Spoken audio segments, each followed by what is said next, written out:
Hello and welcome dear student. कल का lecture जिन जिन बच्चों ने अटेंड कर लिया है उन्होंने हाथ खड़ा करे। राइट। अभी मुझे कैसे पता चलेगा कि आपने हाथ खड़ा किया था या नहीं? ये तो चलो आपकी ईमानदारी पर डिपेंड होता है कि आप में से जिन जिन लोगों ने लेक्चर अटेंड किया है वो खुद ब खुद ईमानदारी से यस, कोई नहीं देख रहा, आप खुद को तो देख रहे हो। यस, तो अगर अटेंड किया है तो बहुत बढ़िया चीज है। आज हम सेकंड लेक्चर पर जाने वाले हैं फ्रिक्शन के। बच्चों देखिए, कामयाब होने के लिए, सक्सेसफुल होने के लिए एक चीज बहुत जरूरी होती है और वो होती है हम जो काम कर रहे हैं उस काम के प्रति ईमानदारी, और जो काम हमने लिया है उसके प्रति हमारी कंसिस्टेंसी। तो कंसिस्टेंसी जो है एक की फैक्टर होता है। तो जितने लेक्चर मैं अपलोड कर रहा हूं, जो बच्चे सही में चाहते हैं कि मुझे 100% इसका बेनिफिट हो, तो उन बच्चों से एक रिक्वेस्ट है कि स्टार्ट से एंड तक सही ढंग से इस लेक्चर को देख ले, इसके नोट्स प्रॉपर तरीके से ले ले, तो डेफिनेटली बच्चों आपका रिजल्ट काफी अच्छा आएगा। तो रिजल्ट के लिए हमें जो है यस, इस पर मेहनत करना है, और जो कीवर्ड मैंने आपको आज बताया वो है कंसिस्टेंसी हमारी मेहनत में। तो जो कॉन्सेप्ट आज बनता है बच्चों वो ये है कि जो कल के लेक्चर में हमने ऑलरेडी फ्रिक्शन को पढ़ लिया है उस पर हमें न्यूमेरिकल्स, हमें सम्स आज देखना है, हमें सम्स सॉल्व करना है। फ्रिक्शन के बारे में कल मैंने आपसे दो चीजें बताई थी, दो चीजें शेयर की थी। एक ये था कि किसी बॉडी को हम लोग पुश करते हैं या फिर पुल करते हैं तो फ्रिक्शन जो है उसकी एक टेंडेंसी होती है टू अपोज दी, हाँ क्या क्या था, मोशन या relative motion? Yes, comment box में डाल दीजिएगा बच्चों। यस मोशन या relative motion? Yes relative motion, बहुत बढ़िया। तो रिलेटिव मोशन को वो अपोज करता है। दूसरा ऐसा, फ्रिक्शन जो है, सबसे पहले अगर बात करें तो फोर्स, आप एक्सटर्नल फोर्स बढ़ाओ फ्रिक्शन बढ़ता है, फोर्स बढ़ाओ फ्रिक्शन बढ़ता है, लेकिन फ्रिक्शन की एक मैक्सिमम वैल्यू थी जिसे हमने क्या नाम दिया था? वीडियो को पॉज करके कमेंट बॉक्स में डाल दो फास्ट में। यस, लिमिटिंग फ्रिक्शन, हमने उसे कहा था लिमिटिंग फ्रिक्शन। तो लिमिटिंग फ्रिक्शन के अंदर मैं आपको फास्ट में दिखा देता हूं यहां पर। यस, लिमिटिंग फ्रिक्शन, ये ग्राफ बच्चों आपने देखा है। तो लिमिटिंग फ्रिक्शन के पहले जो दिखा वो स्टैटिक फ्रिक्शन था। जैसे अप्लाइड फोर्स बढ़ता है फ्रिक्शन भी बढ़ता है, अप्लाइड फोर्स बढ़ता है फ्रिक्शन बढ़ता है। एक फ्रिक्शन की मैक्सिमम वैल्यू मिल जाती है, उसे हमने बताया था लिमिटिंग फ्रिक्शन। और उसके बाद में आता है बच्चों काइनेटिक फ्रिक्शन। एक बार बॉडी मोशन में आ जाए, एक बार बॉडी मोशन में आ जाए तो यस, फ्रिक्शन घट जाता है, कम हो जाता है। तो इसके लिए मेरे पास ये दो नंबर वैल्यू, ये नंबर इंपॉर्टेंट है। तो लिमिटिंग फ्रिक्शन के लिए म्यू एल टाइम्स नॉर्मल दिया था, या फिर F L is equal to mu के टाइम्स नॉर्मल हम बात करेंगे। और एफ के बारे में बात करें तो एफ के इज म्यू के टाइम्स एन। तो जो काइनेटिक फ्रिक्शन है वो कम है, काइनेटिक फ्रिक्शन है जो कम है लिमिटिंग फ्रिक्शन से। तो आप ये भी बोल सकते हो mu k is less than mu l, mu k is less than mu l. Right, ठीक है। चलो आगे बढ़ते हैं, आज हम अगले टॉपिक पर बात करते हैं। अगर आपको रिवाइज करना है तो ऑलरेडी जो लेक्चर कल ले लिया है उसको एक बार रिवाइज कर दीजिएगा। नेक्स्ट आर्टिकल है pushing is easier then pulling, sorry pulling is easier then pushing. आप अग्री करते हो? कोई एक वस्तु है, कोई एक चीज है, जड़ है, हेवी है, उसको मुझे एक जगह से दूसरी जगह ले जाना है, लेकिन काफी हेवी होने की वजह से मेरे पास दो ऑप्शन बन रहे हैं। या तो उसको ढकेलते हुए लेके जाओ या उसको खींचते हुए लेके जाओ। ढकेलना या फिर खींचना, which one you find easier? Video को पॉज कर दो, कमेंट बॉक्स में एक बार डाल दो। आप क्या सोचते हो क्या करना चाहिए? ठीक है, तो पुश या फिर पुल, तो इसको मैथमेटिकली हम समझते हैं यहां पर। चले सबसे पहले एक बॉडी को ले लेते हैं, ये बॉडी ले लिए, that is resting on the floor, that is resting on the floor, है ना? ठीक है, अभी इस पर बच्चों मैं फोर्स दे देता हूं कुछ इस तरीके से, इसको मैं पुल करता हूं, तो पुलिंग फोर्स एफ डाल देता हूं। फोर्स उतना ही दे रहा हूं मैं। अच्छा, तो अभी ये आ गया, तो देखिए बच्चों यहां पर एट एन एंगल थीटा मैंने इसको पुल किया है, तो मैं इसको रिजॉल्व करना है मुझे आगे चलकर, तो इसीलिए मैं वैसी अरेंजमेंट कर देता हूं। ये at an angle theta I am trying to pull that object. अभी कौन कौन से फोर्सेस जो आपको पता है देखिए, तो सबसे पहले वेट जो कि डाउनवर्ड डायरेक्शन में, और यहां पर कॉन्टैक्ट फोर्स जो है बच्चों नॉर्मल, तो नॉर्मल कहा जाएगा ऊपर की डायरेक्शन में, ये आ गया नॉर्मल। तो इस बॉडी का अगर बात करें तो देखिए ये mg हो गया, ये हो गया नॉर्मल यहां पर। अच्छा, जो फोर्स मैंने डाला है, जो फोर्स मैंने दिया है, तो उस फोर्स का एक कंपोनेंट बच्चों कितना, ये आ जाएगा f cos थीटा, और ये कंपोनेंट क्या आ जाएगा, f sin theta, right. Object जो है मैं खींचने की कोशिश कर रहा हूं और object is on the way to slide down, ये स्लाइड होने ही वाला है, बस उस सिचुएशन पर हमें काम करना है। और हमें पता है when it is on the way to slide, जब ये बिल्कुल स्लाइड होने ही वाला है, उस समय बच्चों इस पर जो फ्रिक्शन होता है वो मैक्सिमम लिमिटिंग फ्रिक्शन होता है एफएल। तो हम लोग देखिए इस बॉडी पर फोर्स तो एफ डाल रहे थे, लेकिन फोर्स एफ 100% काम नहीं कर रहा है, क्योंकि फोर्स का एक कंपोनेंट बॉडी को खींचने की कोशिश कर रहा है, और फोर्स का दूसरा कंपोनेंट जो कि नॉर्मल के साथ में ऊपरी डायरेक्शन में आए। तो अगर नॉर्मल के बारे में बात करें तो normal plus f sign theta is equal to M g आ जाएगा, है ना। तो नॉर्मल की वैल्यू मुझे मिल गई है एम जी माइनस एफ साइन थीटा, है ना। अग्री करते हो इसको। फिर देखिए body just tend to slide वाली सिचुएशन ले लेते हैं। जस्ट टेंड टू स्लाइड मतलब स्लाइड होने ही वाली है, हुई नहीं है। आपने फोर्स इस तरीके से बढ़ा दिया ताकि अभी पता है कि इसके ऊपर अगर आप फोर्स बढ़ाते हो तो यस बॉडी का मूव होना तय है। तो मैं उस कंडीशन पर आता हूं बच्चों यहां पर। तो इस सिचुएशन में हमें पता चलेगा कि जो खींचने वाला फोर्स है वो टोटल एफ नहीं है, एफ का कंपोनेंट काम कर रहा है, तो F cos theta must be equal to limiting friction. तो फॉर्मूला देखिए क्या आ गया, F cos theta is equal to limiting friction मतलब म्यू एल टाइम्स नॉर्मल आ गया। नॉर्मल की वैल्यू देख लीजिए, तो F cos theta is equal to mu L as it is लिख देता हूं, और नॉर्मल की जगह पर मुझे लिखना है एम जी माइनस एफ साइन थीटा, ठीक है। तो F cos theta mu L M जी minus mu L F sign theta, इसको इधर ला दो। तो F cos theta plus mu L F sign theta is equal to mu L M G, है ना।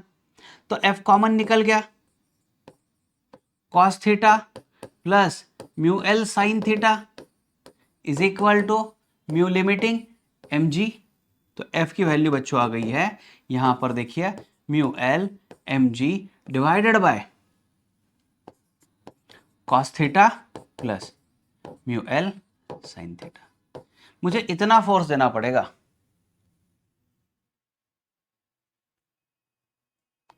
समझ में आ रहा है। ये फॉर्मूला तो मैं बना लिया, लेकिन मैं ज्यादा से ज्यादा वेटेज किस पर देने वाला हूं, तो मैं थोड़ा सा इस पर फोकस करूंगा। ये तो एक फॉर्मूला है जो मुझे आपके साथ डिस्कस करना ही करना है। लेकिन एफ के बारे में बात करें तो एफ की वैल्यू कितनी है बच्चों, म्यू टाइम्स एन। तो F L is mu times N, तो म्यू एल की वैल्यू बात करें तो देखिए म्यू एल की जगह पर हमने क्या रखा, म्यू एल टाइम्स एन। तो म्यू एल एन, एन की जगह पर क्या लिखा, एम जी माइनस एफ साइन थीटा। इस पर थोड़ा ध्यान दो एफ एल, तो इसको मैं फिलहाल के लिए फर्स्ट केस लग देता हूं, एम जी माइनस एफ साइन थीटा। यह आ गया, एक फॉर्मूला यहां पर रख दिया। सेकंड केस को भी डिस्कस कर लेते हैं। सेकंड केस में क्या हो जाएगा, इस केस में हम लोगों ने क्या स्टडी किया है, ये हम लोग पुलिंग फोर्स डाल रहे हैं, यहां पर पुलिंग फोर्स डाल रहे हैं। तो पुशिंग फोर्स क्या आ जाएगा, देखिए ब्लॉक ले लेते हैं और ब्लॉक पर पुशिंग फोर्स डाल देते, कुछ इस तरीके से मान लो हम ढकेल रहे हैं इसको। चलिए इसके भी दो कंपोनेंट्स डाल देते हैं। अभी अगर इस बॉडी को देखें तो इस बॉडी पर जो काम कर रहा है ना, एक जो कि वेट डाउनवर्ड डायरेक्शन में mg, जो मैंने फोर्स दिया that is at an angle theta with horizontal, तो बच्चों ये आ गया f cos थीटा, और ये नीचे की डायरेक्शन में आ गया f sin थीटा, है ना। इसके दो कंपोनेंट रिजॉल्व किए तो, और जो नॉर्मल था वो नॉर्मल अपवर्ड डायरेक्शन में दे देता हूँ, ये नॉर्मल है, ठीक है। तो अभी समझ लो यहाँ पर नॉर्मल ऊपर है लेकिन नीचे की डायरेक्शन में mg भी है, और mg को सपोर्ट करने के लिए f sin थीटा आया है, ये नॉर्मल आ गया। f cos थीटा इस बॉडी को खींचने की कोशिश करेगा, तो अगर खींचने की कोशिश करता है तो फ्रिक्शन बैकवर्ड डायरेक्शन में जनरेट हो जाएगा। तो हम लोग इस सिचुएशन पर काम करने वाले हैं। मान लीजिए कि बॉडी जस्ट स्लाइड होने ही वाली है। अगर बॉडी स्लाइड होने ही वाली है तो हम लोग लिमिटिंग फ्रिक्शन पर पहुंच चुके हैं, और अभी यहां अगर बात करें तो f cos थीटा जो कि खींचने की कोशिश कर रहा है that must be equal to fl। Just body tend to move, अगर बॉडी की टेंडेंसी अभी इसके आगे मूव होने की ही है तो हम लोग बराबर बॉर्डर वाली कंडीशन पे आ गए। तो f cos theta is equal to fl मतलब म्यू एल टाइम्स n। लेकिन अभी n की वैल्यू अगर बात करें तो n की वैल्यू देखिए mg plus f sin theta, है ना। अब इसको वापस से रीएडजस्टमेंट कर लेते हैं बच्चों। तो देखिए f cos थीटा ये म्यू एल mg और ये म्यू f sin थीटा, तो इधर mu L f sin theta is equal to mu L mg आ गया, ठीक है। तो अगर इसमें f की वैल्यू देखें तो f is in bracket cos theta minus mu l sin theta और is equal to mu L mg। तो f की वैल्यू देख लीजिए, mu L mg divided by cos theta minus mu l sin theta. देखिए दोनों फॉर्मूले में फर्क है। क्या फर्क है? वहां पर देखिए नीचे डिवाइडेड बाय में प्लस आया था, जब नीचे की वैल्यू बढ़ जाती है तो फोर्स की वैल्यू कम आना चाहिए। मतलब एंगल वही दिया है, फोर्स वही दिया है। तो देखिए फोर्स के बारे में बात करें तो उस फोर्स को अगर हम लोग, इस फोर्स को अगर हम लोग F1 बोल देते है ना, और इसको F2 बोल देते, तो विच फोर्स इज ग्रेटर? तो F2 की वैल्यू में देखिए म्यू एल वही है, mg वही है, cos थीटा sin थीटा वही है, तो यहां पर नंबर बढ़ गया। मतलब मुझे ढकेलना है तो फोर्स ज्यादा देना पड़ेगा। या फिर फ्रिक्शन के बारे में बात करते हैं, FL is equal to mu L times normal था, तो it is mu L times normal की वैल्यू हमें क्या मिल चुकी है? नॉर्मल की value mg plus f sin theta है ना। तो देखिए ये फॉर्मूला देख लीजिए, इसको मैं 2 लिख देता हूं, और जब फॉर्मूला था FL1 जो था वो था mu L mg minus f sin theta. देखिए यहां पर mu L mg minus f sin theta. तो इसमें से फ्रिक्शन से ही आपको पता चल जाएगा, दोनों के फ्रिक्शन को कंपेयर कर लो। mg तो वही है, आपने फोर्स भी वही अप्लाई किया, सिर्फ पुल और पुश में फर्क हो चुका है। तो देखिए जब हम लोग पुल करते हैं ऑब्जेक्ट को, जब खींचते हैं ऑब्जेक्ट को, उस समय फ्रिक्शन कम हो रहा है। अगर फ्रिक्शन कम है, अपोज करने वाला फोर्स है, तो इजी हो जाएगा। यहां पर फ्रिक्शन की वैल्यू बढ़ चुकी है ऊपर के इसमें, जब हम पुश करते हैं, ढकेलते हैं किसी ऑब्जेक्ट को, तो इस समय हुआ क्या, ये फ्रिक्शन की वैल्यू बढ़ चुकी है, तो यहां अपोजिशन ज्यादा आ गया। तो क्या कंक्लूजन आपने बना लिया यहां पर? कमेंट बॉक्स में डाल दो फास्ट में।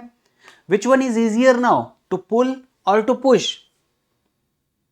Obviously pulling is easier than to push. यहां पर एक प्रूफ हमने कर लिया है, आप नोटबुक में इसको नोट डाउन कर लेना।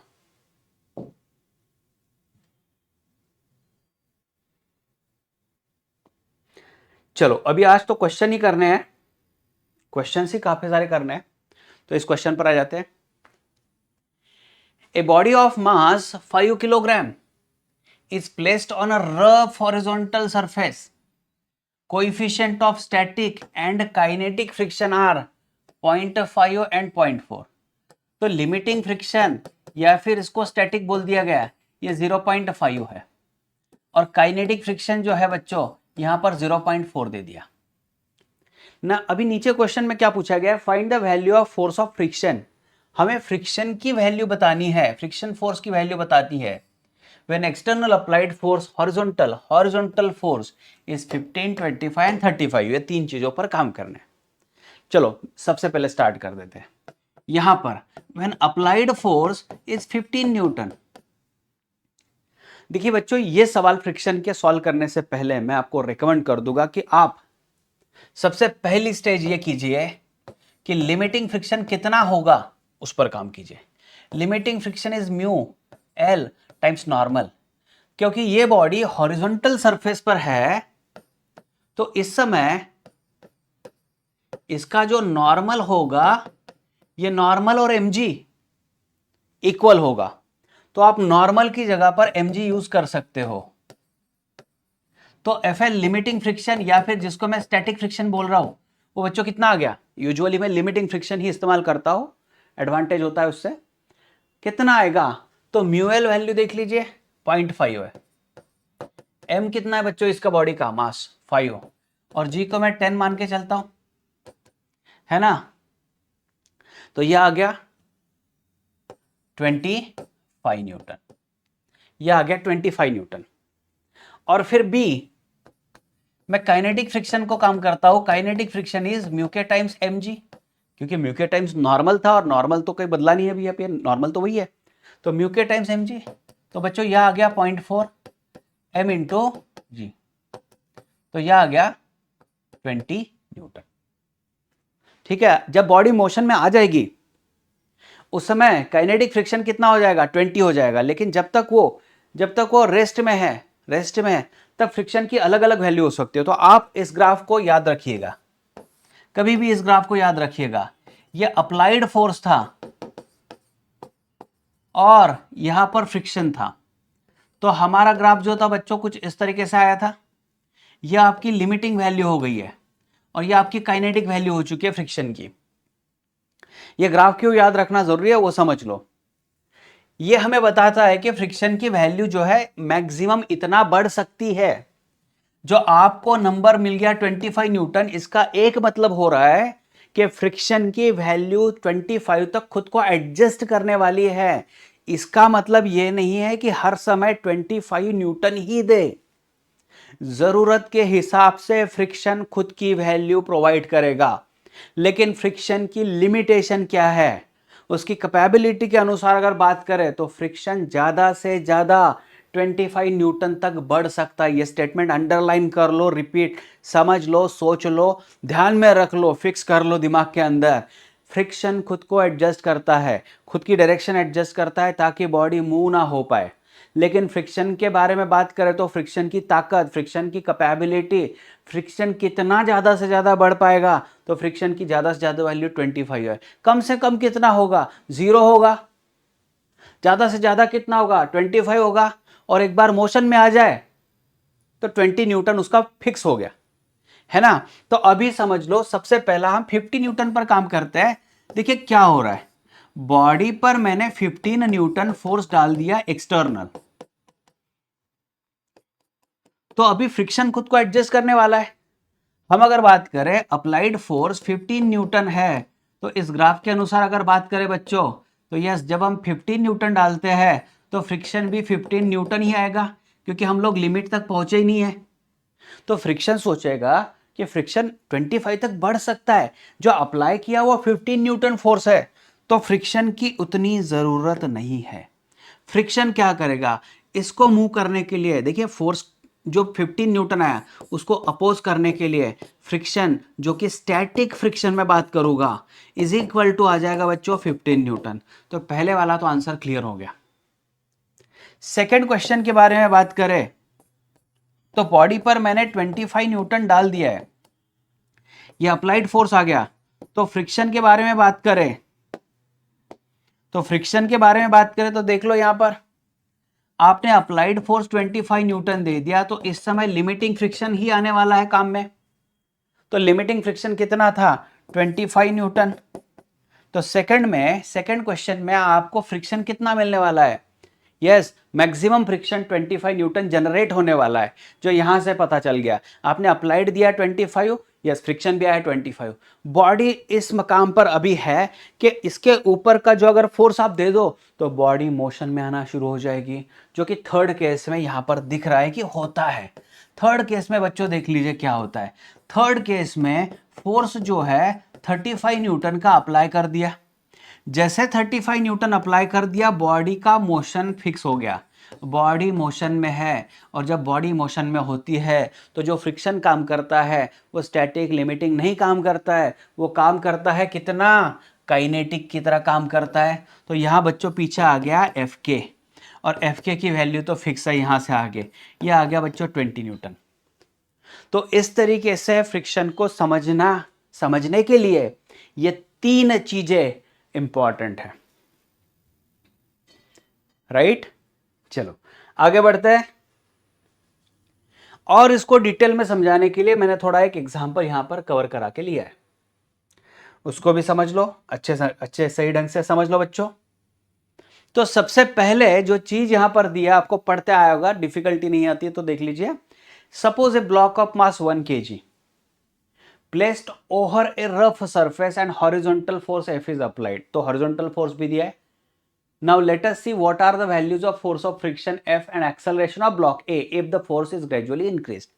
mu s और mu k की वैल्यू दे दी है। तो सबसे पहले मैंने जो आपको बताया है लिमिटिंग फ्रिक्शन, जो कि mu s mu l times n या फिर mu s टाइम्स n, ठीक है। तो लिमिटिंग फ्रिक्शन बच्चों कितना आ रहा है, mu s की वैल्यू कितना दिया है 0.5, और क्योंकि ये बॉडी हॉरिजॉन्टल प्लेटफॉर्म पर रखी है तो यहां पर जो इसका mg होगा और ये नॉर्मल होगा एक दूसरे के अपोजिट, तो ये बैलेंस कर रहा है।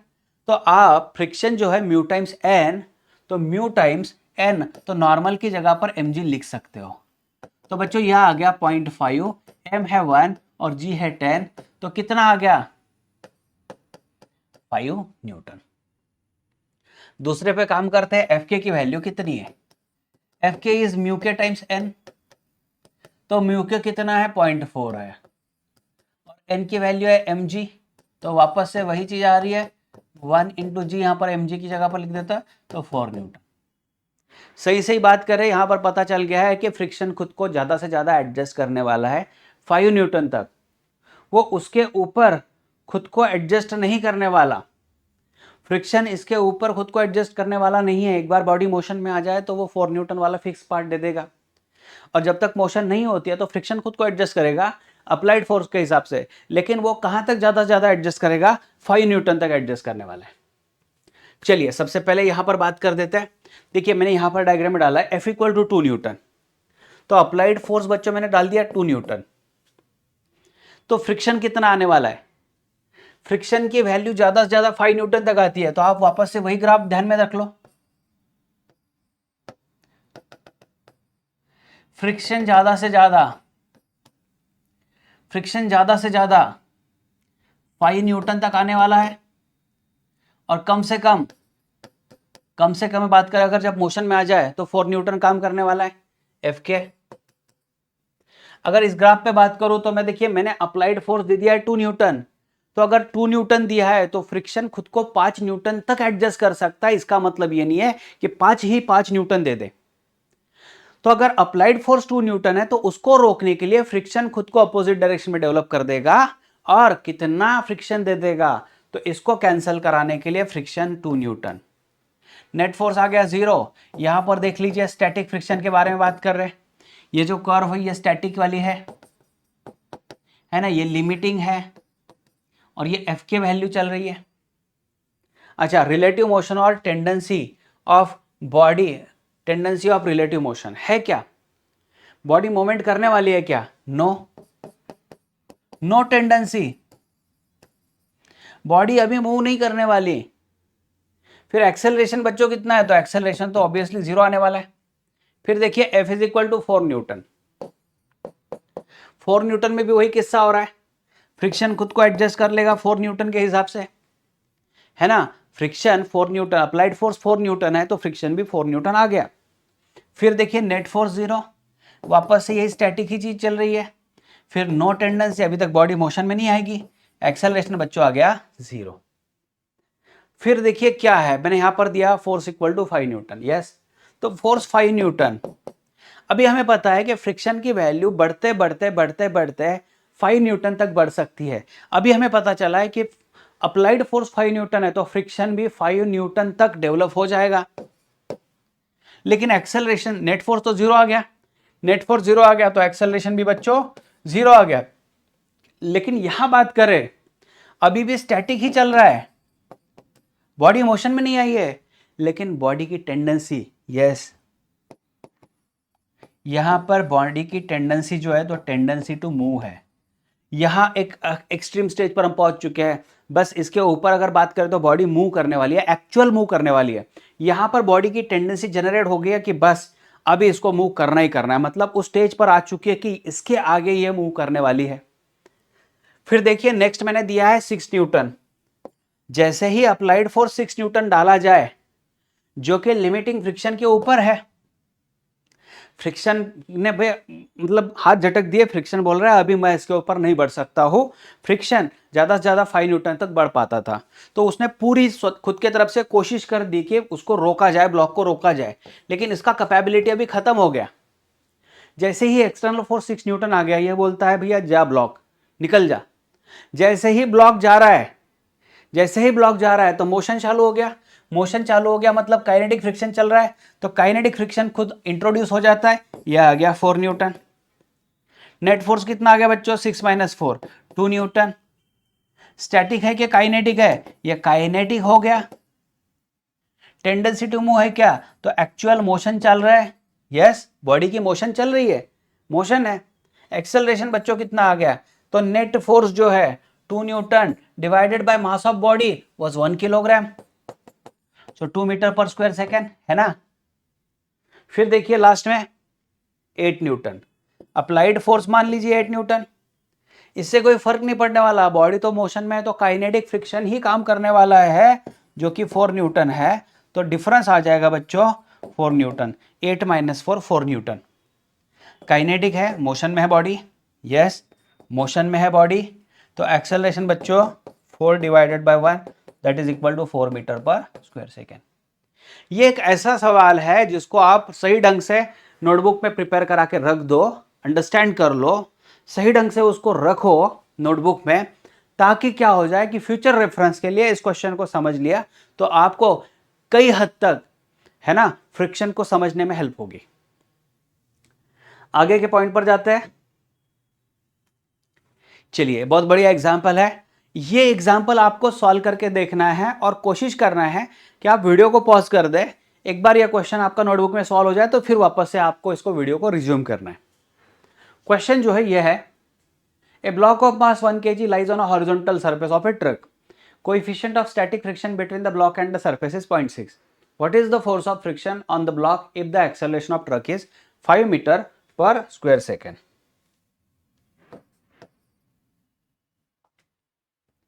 ये इस एग्जाम्पल में और एक पॉइंट आपका क्लियर होने वाला है कि जैसे कल मैंने बताया था कि जो टेंडेंसी होती है, फ्रिक्शन डेवलप होता है, तो फ्रिक्शन रिलेटिव मोशन को अपोज करता है। कई बार देखा गया कि फ्रिक्शन मोशन की भी डायरेक्शन में होता है। उसका सबसे बेस्ट एग्जांपल मैं यहां पर बता रहा हूं। देखिए, ट्रक एक्सेलरेट हो रहा है, ट्रक के पास इंजन है, ट्रक के जो व्हील्स है वो रोड से कनेक्टेड है, फ्रिक्शन खुद का काम कर रहा है, and truck is accelerating with an acceleration of 5 metre per square second. अभी इस ब्लॉक के बारे में सोचते हैं। ब्लॉक के पास ऐसा क्या रीजन है, किस चीज की वजह से ये ब्लॉक आगे जाने वाला है। अगर ये सरफेस स्मूथ होता तो इसके पास कोई लॉजिक, कोई रीजन नहीं बन रहा कि ब्लॉक को ट्रक के साथ ही जाना है। Block would be in the same state of rest, inertia वाली प्रॉपर्टी, तो ट्रक बच्चों निकल जाता और ब्लॉक जो है वो वही के वही नीचे गिर जाता, मतलब ये ब्लॉक ट्रक के साथ नहीं जाता। अभी होता क्या है, इसके और ट्रक के सरफेस के बीच में है फ्रिक्शन, रफ सरफेस होने की वजह से। तो जैसे ट्रक आगे बढ़ता है तो ऑब्वियसली इस ब्लॉक की एक टेंडेंसी है पीछे स्लाइड होने की। एक्चुअल पीछे नहीं, वो वहीं पर रहने की कोशिश करता है, but because of inertia you will feel that it is moving in a backward direction. तो ये जो ब्लॉक है वही रहने की कोशिश करता है, ट्रक आगे जा रहा है तो ट्रक का जो पॉइंट है ये आगे बढ़ने की कोशिश करेगा। इसका मतलब रिलेटिवली इस बॉडी का पॉइंट पीछे जाने की कोशिश करेगा। तो ट्रक क्या करता है, ट्रक इस पर फोर्स डेवलप कर देता है, फ्रिक्शन आगे की डायरेक्शन में।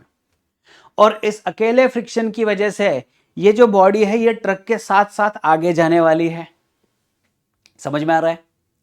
अच्छा, लिमिटिंग फ्रिक्शन कितना होगा, मतलब फ्रिक्शन तो डेवलप होगा, लेकिन फ्रिक्शन ज्यादा से ज्यादा कितना डेवलप हो सकता है, तो it is mu L times N या फिर mu S times N, static maximum N. तो कितना बच्चों, यहां पर 0.6 दिया है, यह हॉरिजॉन्टल प्लेटफॉर्म पर है, तो normal is equal to M G का इस्तेमाल कर लो यहां पर। ठीक है, तो एम जी, एम और जी, तो यहां पर आ गया 6 न्यूटन। अभी जो फ्रिक्शन है वो खुद को ज्यादा से ज्यादा 6 न्यूटन तक डेवलप कर सकता है। अभी ट्रक तो एक्सेलरेट हो रहा आगे, मतलब ये ब्लॉक भी इमेजिन कर लो एक्सेलरेट हो रहा 5 से ही, क्योंकि वो ट्रक के साथ ही जा रहा है। ऐसे अगर हम लोग इमेजिन करते हैं ट्रक के साथ ही उसको जाना है, तो ट्रक के साथ ही जाना है, तो ट्रक का जितना एक्सेलरेशन है उतना ही एक्सेलरेशन इस ब्लॉक का होना चाहिए। तो ये एक्सेलरेशन प्रोड्यूस होने के लिए, to produce acceleration of 5 metre per square second, block must have force of F is equal to ma, ये इसका मास 1 किलोग्राम है और एक्सेलरेशन 5, तो 5 न्यूटन। मतलब क्या हो रहा है, इस ब्लॉक को अगर सही में ट्रक के साथ ही जाना है और ट्रक का जितना एक्सेलरेशन है उतना ही एक्सेलरेशन ब्लॉक को चाहिए, तो ब्लॉक पर 5 न्यूटन का फोर्स ही जरूरी है। और 5 न्यूटन का फोर्स अगर जरूरी है, तो वो 5 न्यूटन का फोर्स अगर है तो ही ये जो ब्लॉक है वो ट्रक के साथ साथ आगे जाने वाला है ना। रिलेटिव टू ट्रक स्लाइड नहीं होगा, ट्रक का जितना एक्सेलरेशन है उतना ही इसका एक्सेलरेशन है, मतलब रिलेटिव टू ट्रक ये रेस्ट में दिखेगा हमको। तो क्वेश्चन देख लीजिए क्या है, what is the force of friction if the acceleration of truck is given. और हाँ चलो ठीक है, ट्रक जा रहा है और ट्रक के साथ में जा रहा है, क्वेश्चन तो क्लियर नहीं दिया है कि ट्रक के साथ ही जाना चाहिए इसने, लेकिन फिर भी चलो एक्सेलरेशन है, इसको भी एक्सेलरेशन मिल चुका है। हमें एक चीज पता चल गई है कि फ्रिक्शन ज्यादा से ज्यादा खुद को यहां तक ला सकता है, मतलब इतना ज्यादा से ज्यादा फ्रिक्शन खुद को डेवलप कर सकता है। This is the maximum value that the friction can offer. लेकिन आपको पता चल गया है कि इस ब्लॉक को 5 मीटर पर स्क्वायर सेकंड की एक्सेलरेशन से लाने के लिए मुझे फोर्स की जरूरत कितनी है, 5 न्यूटन की। तो अगर जरूरत मुझे 5 न्यूटन की है, तो फ्रिक्शन 6 न्यूटन नहीं देगा। फ्रिक्शन ने 6 न्यूटन दिया मतलब क्या होगा, ब्लॉक ट्रक से भी आगे आगे जाने की कोशिश करेगा, है ना, वो नहीं हो रहा है। तो यहां बच्चों देख लीजिए, जिसकी जरूरत है वो दे दो। फ्रिक्शन बोलता मैं यहां तक दे सकता हूं, लेकिन जरूरत 5 न्यूटन की है, तो फ्रिक्शन कितना डेवलप हो जाएगा, यस 5 न्यूटन डेवलप हो जाएगा। फ्रिक्शन कितना डेवलप होगा, 5 न्यूटन ही डेवलप होगा, उसके आगे नहीं होगा। Got it? I hope you are understanding the things. समझ में आ रही है बातें? इस तरीके से जो फ्रिक्शन चल रहा है बहुत ही बढ़िया इंटरेस्टिंग है। अच्छा नेक्स्ट देख लीजिए, a body placed on rough inclined place just begin to slide. Just begin to slide, just begin to slide मतलब इस समय जस्ट बिगिन टू स्लाइड मतलब अभी मोशन में नहीं आया, जस्ट बिगिन किया है। तो यहां calculate the coefficient of friction if the gradient of the plane is 1/4। ये 1/4 वाला किस्सा समझ लो, 1/4 वाला किस्सा समझ लो। आप कभी भी क्या कीजिए, थीटा ले लीजिए, 1/4 का मतलब अपोजिट साइड 1 ले लीजिए और एडजेसेंट साइड हाइपोटेन्यूस आ गई 4। 1/4 का मतलब हो गया opposite side divided by hypotenuse. तो यहां देखिए बच्चों, थीटा लेना है तो थीटा के अपोजिट में 1 लेना है और ट्रायंगल तैयार करके, और यहां पर हाइपोटेन्यूस आ गया 4, ये हो गया 1/4। अभी क्या बताया गया है, coefficient of friction if the plane is given, तो प्लेन ऐसे दिया है, ठीक है। रिक्वायरमेंट के हिसाब से हम बात करेंगे। एडजेसेंट साइड कितना हो जाएगा बच्चों, ये हाइपोटेन्यूस का स्क्वायर माइनस ये, तो √15। कल मैंने ऑलरेडी आपको एंगल ऑफ रिपोज पढ़ा दिया है। जब ऐसी कोई सिचुएशन आ जाती है इस पर्टिकुलर एंगल पर, body just tend to slide, body just tend to slide,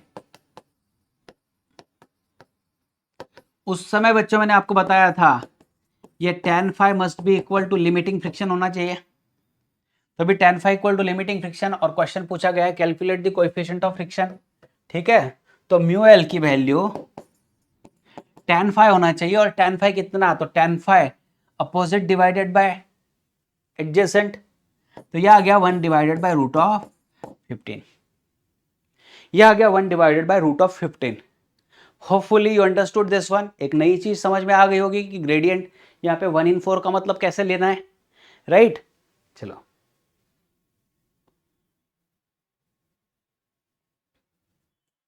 ये 2 पॉइंट्स और अंडरस्टैंड कर लेते हैं।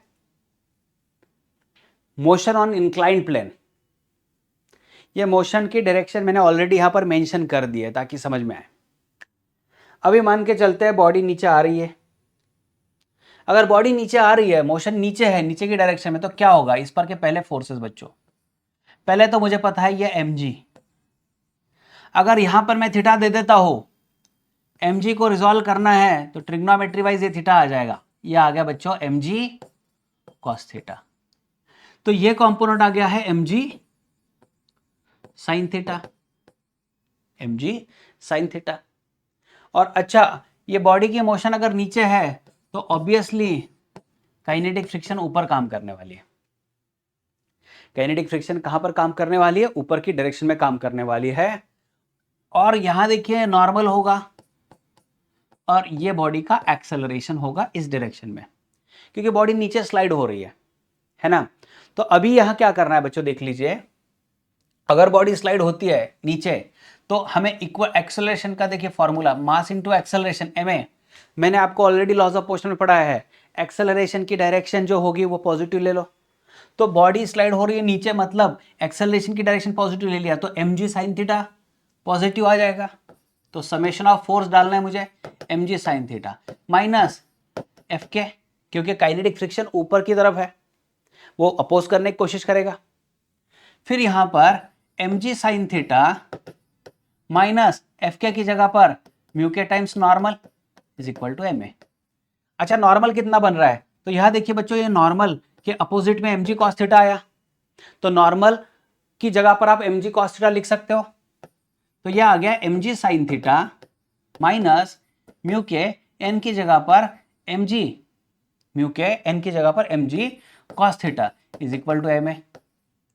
तो इससे एक बात पता चली है कि मास अगर कैंसिल करा दे तो acceleration is equal to g sin theta minus mu K g cos theta.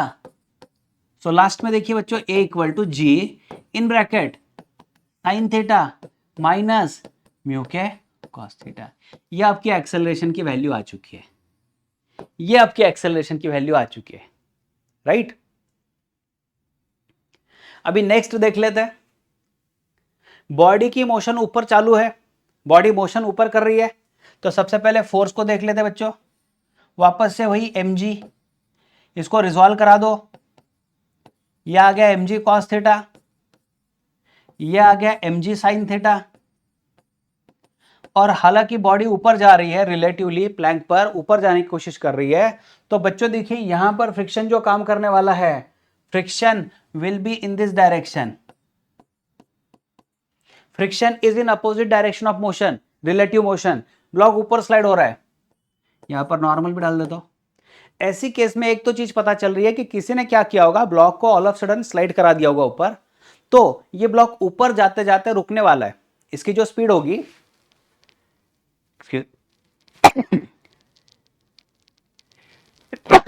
Excuse me, ये ब्लॉक ऊपर जा रहा है, लेकिन ऊपर जाते जाते इसकी स्पीड कम होने वाली है, ये रोकने वाला है, रुकने वाला है। तो देखिए क्या होगा, अभी एक्सेलरेशन कैसे निकालें। तो सबसे पहले देख लो, ये ऊपर तो जा रहा है, मोशन उसके ऊपर है, लेकिन मुझे जो फोर्सेस दिख रहे हैं वो फोर्सेस किस डायरेक्शन में दिख रहे हैं, नीचे की डायरेक्शन में दिख रहे हैं। तो अगर नीचे की डायरेक्शन में दिख रहे हैं तो यस, अगर बात करें तो एक्सेलरेशन की वैल्यू, एक्सेलरेशन की डायरेक्शन ये होनी चाहिए बच्चों। भले ही मोशन अप है, एक्सेलरेशन अपोजिट है, तो इसमें 1D मोशन में आपने पढ़ा होगा, if motion and acceleration are opposite to each other, ऐसी बॉडी आगे जाके रुकने वाली होती है। चलिए एक्सेलरेशन पर बात करते हैं, तो is equal to ma sin ma लिख देता हूं, और एक्सेलरेशन की डायरेक्शन नीचे ली है मैंने, तो नीचे वाले दोनों पॉजिटिव आ गए, mg sine theta plus F K. तो यह आ गया mg sine theta plus F K means mu के टाइम्स नॉर्मल, और नॉर्मल का मीनिंग अभी आपको पता है mg cos theta is equal to ma। तो a आ गया g in bracket sine theta plus mu K cos theta. ठीक है, ये समझ में आ गया। a equal to G in bracket sine theta plus mu cos theta. Direction wise बात करें तो देख लो, जब काइनेमेटिक्स लगाना हो तो मैं अगर ऊपर की मोशन की डायरेक्शन पॉजिटिव ले लेता हूं तो एक्सेलरेशन उस समय मुझे निगेटिव इस्तेमाल करना होगा। चलो, ये दो फॉर्मूले समझ गए। डाउन द प्लेन आना है तो एक्सेलरेशन की value G in bracket sine theta minus mu K cos theta आ गई, और अप द प्लेन मोशन चालू है तो यहां पर a की value G sine theta, G in bracket sine theta plus mu K cos theta, यहां पर प्लस आ गया है। चलिए, ये एक सवाल है, इसको समझ लेते हैं। एक एक सवाल आपको जैसे आप अटेंड कर रहे हो ना, समझ लो इसको, वीडियो को पॉज कर देना है, खुद का क्वेश्चन निकाल, खुद के क्वेश्चन का आंसर फाइंड आउट करना है, और एक बार आंसर आ गया फिर आगे की स्टेप पर जाना है, फिर वीडियो को क्लियर कराना है, आगे प्ले कराना है, और फिर देखना है एक बार कि सही में आंसर वो आया है कि नहीं आया है। Find acceleration of each block and tension in string if mu is equal to 0.5। तो ऐसा मान के चलते हैं, ऐसे मान के चलते हैं, देखिए ये टेंशन इन स्ट्रिंग है T। अच्छा, इन ब्लॉक्स के मैंने मासेस तो दिए ही नहीं है, एक बार देख लूं जिस बुक्स में से मैंने एग्जांपल लिया है। तो यस हाँ, तो बच्चों यहां पर कौन कितना है, यस ये 10 किलोग्राम वाली बॉडी है, और ये बॉडी ले लो 5 किलोग्राम की। दिख रहा है, नहीं दिख रहा है? हाँ, ये 10 किलोग्राम बॉडी है और ये 5 किलोग्राम बॉडी है, इस तरीके से है। तो एक हाइपोथेटिकली आपको विजुअलाइज करना पड़ेगा कि बॉडी किस डायरेक्शन में जा रही है। तो एक्सेलरेशन निकालते समय, एक्सेलरेशन निकालने का सही तरीका अगर बात करें तो एक्सेलरेशन था net pulling force divided by summation of all masses. कोशिश करते हैं यहाँ पर नेट पुलिंग फोर्स क्या देखते हैं। तो सबसे पहले अगर इसके बारे में बात किया जाए तो इसका एक कंपोनेंट,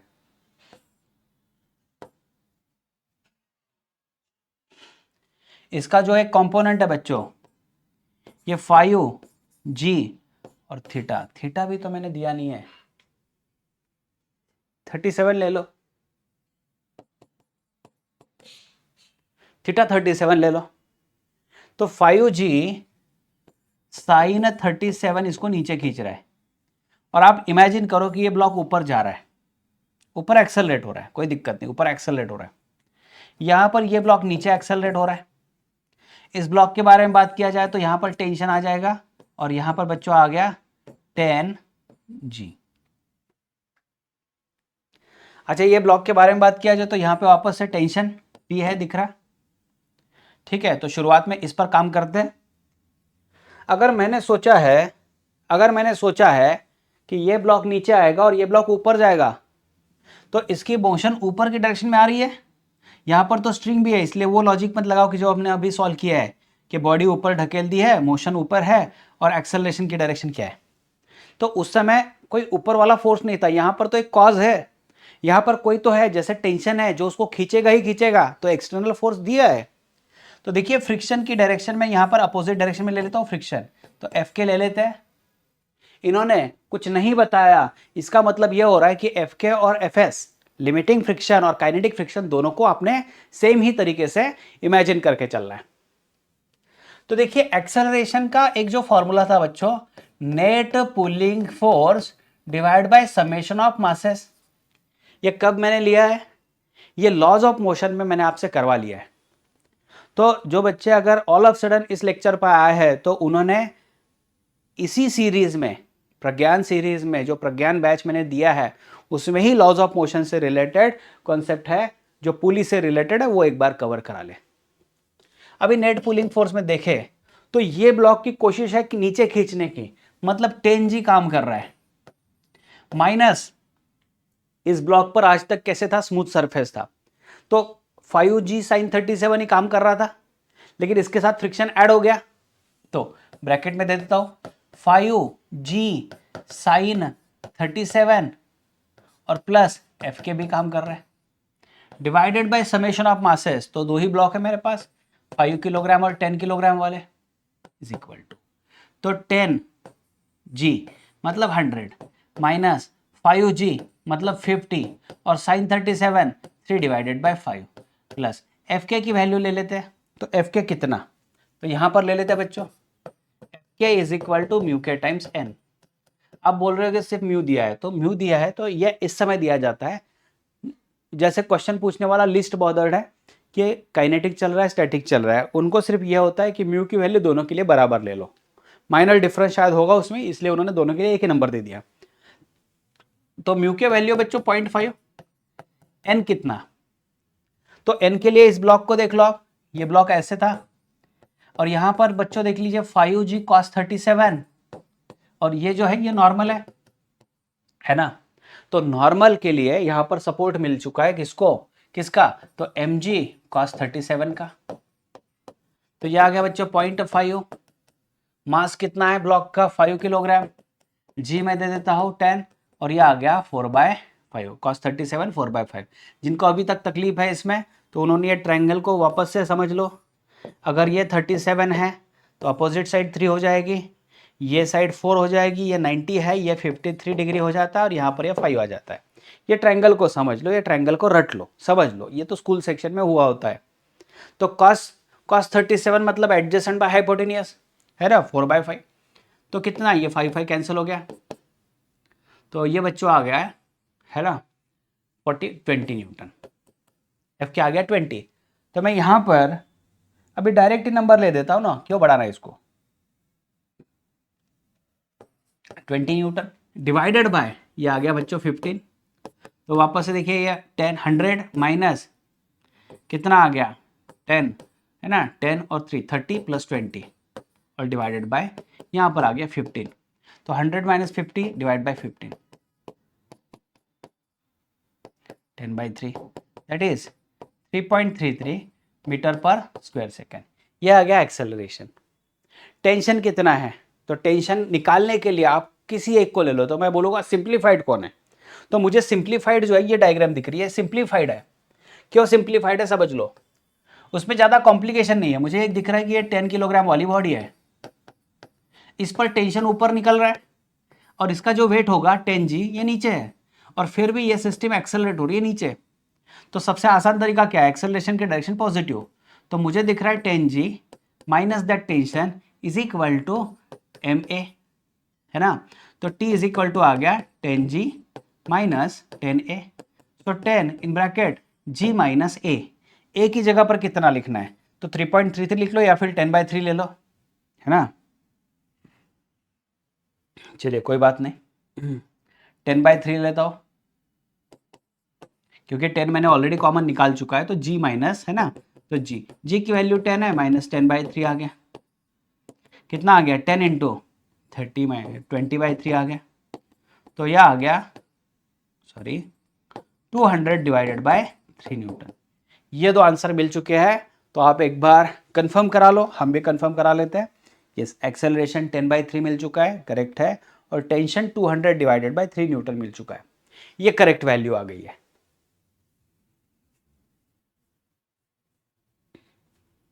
ठीक है,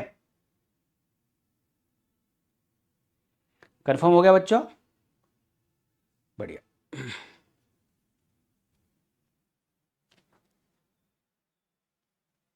yes. आगे बढ़ते हैं, find the friction on the block in the following cases. Simple सा क्वेश्चन होगा, तो चलो ये 3-4 ही क्वेश्चन अभी रह चुके हैं, तो ये फटाफट सॉल्व कर देते हैं। जब जब आपको लग रहा है कि आप मतलब कंफर्म आप सॉल्व कर सकते हो, तो बेझिझक वीडियो को पॉज कर दो और क्वेश्चन को सॉल्व कर दो, और एक बार फाइनल से देख लो, है ना। Find the force on find the friction on the block in the following cases. तो सबसे पहले ये 10 किलोग्राम वाली ब्लॉक दिख रही है, अगर आपको शायद वीडियो में क्लियर ना हो तो मैं बता दूं यहाँ पर बच्चों, है ना, दिक्कत आ सकती है। ये 10 kg का ब्लॉक है। अब मैंने 30 न्यूटन डाल दिया। तो सबसे पहले मैंने आपको क्या बताया, लिमिटिंग फ्रिक्शन निकाल दीजिए। यहां पर हॉरिजॉन्टल सरफेस पर है तो म्यू के time, sorry, limiting friction into normal. Limiting friction 0.5 दे दिया है और नॉर्मल कितना, तो mg, 10 इंटू जी, mg, राइट। तो बच्चों कितना आ गया ये, 50 न्यूटन। इसका मतलब ये हो रहा है कि फ्रिक्शन जरूरत के हिसाब से ज्यादा 50 न्यूटन तक दे सकता है। अभी पता करते हैं, ब्लॉक को खींचने वाला फोर्स है 30 न्यूटन, इसके पास उतना ताकत ही नहीं है। इसने 30 न्यूटन दे दिया, फ्रिक्शन बोलेगा यार ये तो 30 न्यूटन ही मांग रहा है। फ्रिक्शन 50 न्यूटन तक दे सकता है और जो अप्लाइड फोर्स है वो कोशिश कर रहा है खींचने की, और इसको समझ गया कि ये 30 न्यूटन दे रहा है। तो फ्रिक्शन कितना आएगा, बराबर इसके इक्वल और अपोजिट आ जाएगा।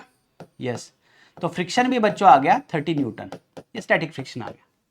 तो जितना अप्लाइड फोर्स है उतना ही फ्रिक्शन यहां पर जनरेट हो चुका है। ये ज्यादा से ज्यादा आ सकता है। आ सकता है का मतलब हर समय देना है जरूरी नहीं है। तो जरूरत जितनी थी उतनी इसने फ्रिक्शन ने दे दी। तो ये पहले सवाल का आंसर मिल चुका है। फिर सेकंड केस दे देते हैं। यहां पर भी बॉडी 10 किलोग्राम की ही है, लेकिन फ्रिक्शन की वैल्यू थोड़ी बदल चुकी है। ये ऑलरेडी प्लेटफॉर्म पर रख दिया है। तो अभी तक जो पढ़ा है उसके हिसाब से बात करते हैं बच्चों। देखिए यह आ गया 10 जी साइन 37, और फ्रिक्शन क्या करेगा, तो फ्रिक्शन खुद को एडजस्ट करने वाला है। किस डायरेक्शन में, ब्लॉक नीचे आने की कोशिश करेगा तो फ्रिक्शन खुद को ऊपर की डायरेक्शन में काम करने की कोशिश करेगा। फिर देखिए इस 10 का 10 जी कॉस 37, और ये बच्चों आ गया नॉर्मल। वापस से मैं वही चीज बोलने वाला हूं, यहां पर लिमिटिंग फ्रिक्शन कितना आने वाला है, तो लिमिटिंग फ्रिक्शन बच्चों F L is equal to mu L times normal आएगा। म्यू एल कितना है 0.8, नॉर्मल कितना है, तो इस केस में अगर बात करें तो नॉर्मल और एम जी कॉस थीटा ये एक दूसरे के अपोजिट है। एम देखिए एम जी कॉस थीटा, तो नॉर्मल एम जी कॉस 37, तो 0.8 इंटू 10 इंटू 10, ये आ गया बच्चों 4/5। तो ये कितना आ गया है 80 इंटू 4/5, तो कितना आ गया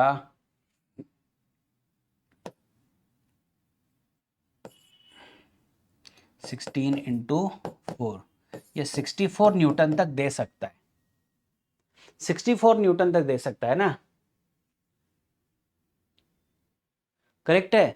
64 न्यूटन तक ये दे सकता है, दे सकता है, दे सकता है। देना चाहिए क्या, वो पहले समझ लेते हैं, वर्थ है क्या। तो इसको खींचने वाला जो फोर्स है, खींचने वाला जो फोर्स है वो कितना है, तो 10 जी साइन 10 जी साइन 37, ये कितना मांग रहा है देख लो, 60 न्यूटन दे रहा है, 60 न्यूटन है। तो अभी समझ लो यार, इस बॉडी को मूवमेंट कराने के लिए एम जी कॉस साइन 37 पूरी तरीके से पूरी ताकत से काम कर रहा है, लेकिन ज्यादा से ज्यादा ये 60 न्यूटन डेवलप कर पा रहा है। ये 60 न्यूटन से खींच रहा है, और फ्रिक्शन इतना दे सकता है, 64 तक दे सकता है, 0 से लेकर 64 तक दे सकता है। अभी एम जी साइन थीटा बोल रहा है कि 60 न्यूटन ही है मेरे पास, तो फ्रिक्शन उसको रोकने के लिए, फ्रिक्शन उसको रोकने के लिए 60 न्यूटन ही देगा, 60 न्यूटन ही देगा। तो इस सवाल का जवाब क्या है, 60 न्यूटन। फ्रिक्शन कितना आएगा, 60 न्यूटन आने वाला है। ये दे सकता है, इसका मतलब ये तो इतना बेवकूफ नहीं है ना, जितना चाहिए उतना दे दिया। ये इतना दे सकता है, तो जरूरत कितना है, जरूरत है 60 न्यूटन की। ये जरूरत है तो फ्रिक्शन जरूरत के हिसाब से दे देगा उसके पास अगर है तो उसके पास इतना देने का कैपेबिलिटी है, और जरूरत 60 का था तो इसने 60 न्यूटन दे दिया है। चलो चल रहा है आगे।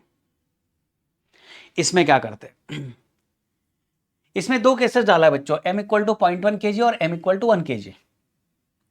तो सबसे पहले इसका फ्री बॉडी डायग्राम देख लेते हैं। जो ब्लॉक है, जो ब्लॉक है, इस ब्लॉक को अगर यहां पर 5 न्यूटन डाल दिया तो इसका नॉर्मल भी देख लीजिए, नॉर्मल वॉल तो इसके अगेंस्ट डालेगा, फिर इस बॉडी का जो वेट होगा, तो सबसे पहले हम लोग ए के बारे में बात करेंगे। तो इसका जो वेट होगा वो वेट होगा mg 0.1 into G, that is equal to 1 newton. और यहां पर फ्रिक्शन डेवलप हो जाएगा F। तो सबसे पहले ए चीज के लिए फ्रिक्शन देख लेते हैं, फ्रिक्शन कितना है। फ्रिक्शन, लिमिटिंग फ्रिक्शन कितना है, तो यहां पर लिख लेता हूं मैं, limiting friction mu L times normal.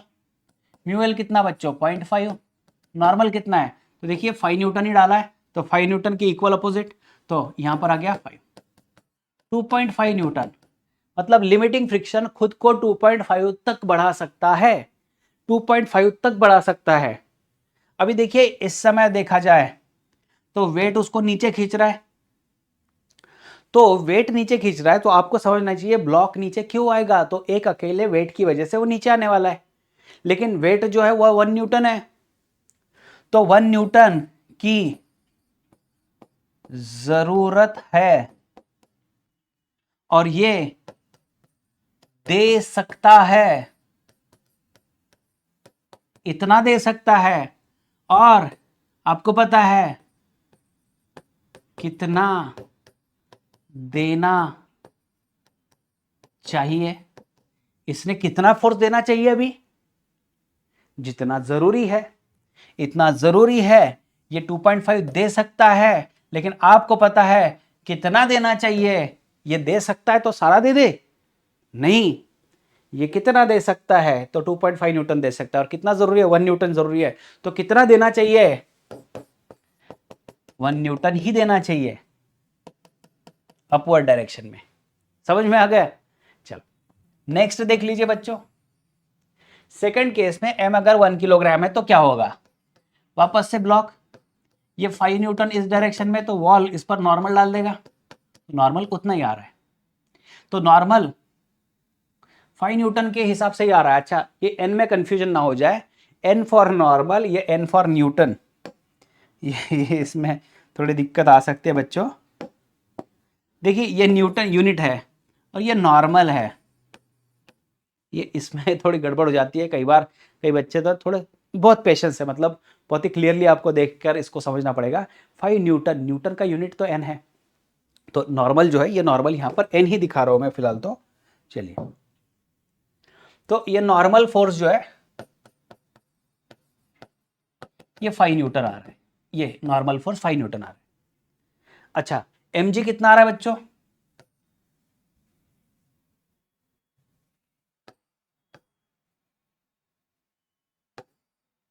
mg कितना आ रहा है, तो mg आ रहा है 1 into 10, that is 10 Newton.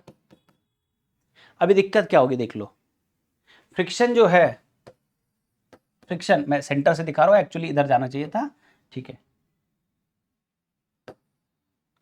Friction जो है, फ्रिक्शन जो है कितना आएगा, तो फ्रिक्शन की कैपेबिलिटी है बच्चों 2.5 न्यूटन तक दे सकता है, ये 2.5 तक दे सकता है, लेकिन अभी ज़रूरत 10 न्यूटन की है, तो ये 10 न्यूटन नहीं दे पाएगा। इसके पास जितना ज़्यादा से ज़्यादा था वो पूरा के पूरा दे चुका है, ज़रूरत 10 न्यूटन की है और ये दे सकता है 2.5। अच्छा यहाँ पर काइनेटिक और स्टैटिक वाला कॉन्सेप्ट ही नहीं डाला इन्होंने, तो आपको जो दिख रहा है वो नंबर दे दो, तो ये 2.5 देगा, तो यहाँ पर सेकंड केस में कितना आ गया, 2.5 न्यूटन आ चुका है। फिर नेक्स्ट समझ लो, यहां पर वापस से बॉडी जो है 10 किलोग्राम की है, तो एफ एल लिमिटिंग फ्रिक्शन कितना आएगा, तो म्यू एल टाइम्स नॉर्मल। लेकिन इस केस में थोड़ा नॉर्मल को समझ लो, सबसे पहले इसका वेट देख लो बच्चों, 10g, that is equal to 100 newton, ये इसका वेट, इस पर आ जाएगा ये नॉर्मल रिएक्शन, नॉर्मल फोर्स, और फ्रिक्शन इस डायरेक्शन में आना चाहिए फ्रिक्शन। तो ये 50 जो है, ये 50 के भी दो कंपोनेंट तो बनने वाले हैं, यह आ गया 50 cos 37, जो कि बनने वाला है,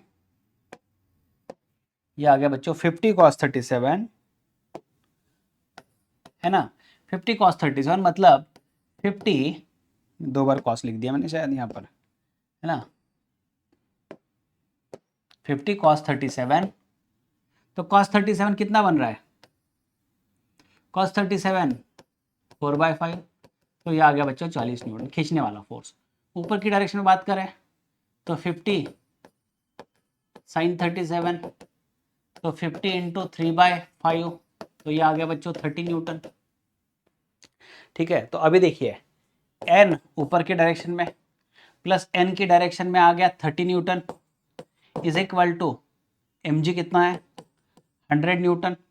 समझ में आ रहा है क्या? वर्टिकल n और mg, n को सपोर्ट करने के लिए वर्टिकल कंपोनेंट आया जो 30 निकल चुका है, तो n इज इक्वल टू आ गया 70 न्यूटन। तो फ्रिक्शन में लिमिटिंग फ्रिक्शन कितना आएगा म्यू एल इंटू नॉर्मल, तो नॉर्मल का वैल्यू बन रहा है 70, तो 56 न्यूटन ये दे देगा।